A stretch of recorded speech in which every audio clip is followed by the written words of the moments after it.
মুন্সিগঞ্জের গজারিয়া হালিমা আক্তার নামের এক তরুণীকে সংঘবদ্ধ ধর্ষণের পর শ্বাসরোধে হত্যার ঘটনার রহস্য উন্মোচন করেছে পিআইবি মুন্সিগঞ্জ। পাওনা টাকা নিয়ে বিরোধ এবং সামাজিক মর্যাদার হানির আশঙ্কায় এই হত্যাকাণ্ড ঘটানো হয়েছে বলে জানিয়েছে পুলিশ।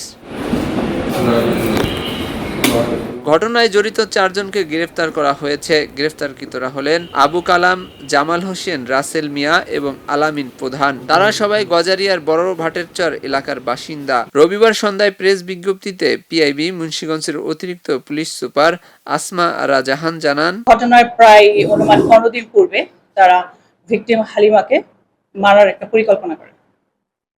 পরিকল্পনা স্থানটা ছিল হামদর্দ মেডিকেল বিশ্ববিদ্যালয় প্রাঙ্গণ। কারণ হিসেবে জানা যায় হালিমা একজন আসামি মিস্টার আলামিন এবং কালাম, তাদের কাছে কিছু টাকা পাওনা থাকে, সেই টাকার জন্য তারা বলে। এবং আরেকজন আসামি মিস্টার জামাল, ওনার সাথে একদিন দেখার করতে যায় এবং সে তাকে অবৈধভাবে একটা কুপ্রস্তাব দেয় এবং শারীরিক সম্পর্ক করতে যায়। সে মুহূর্তে জামালের মেয়ে তাকে তাদের দেখে ফেলে এবং এইটা ছিল কারণ জামালের। আর আরেকজন অটো চালক মিস্টার রাসেল, সে তাকে নানা সময় উত্ত্যক্ত করতো, সেটা তারা স্বীকারোক্তিমূলক জবানবন্দিতে সেটা বলেছে। খবরের কাগজ, নিখাত, নির্ভীক, নিরপেক্ষ।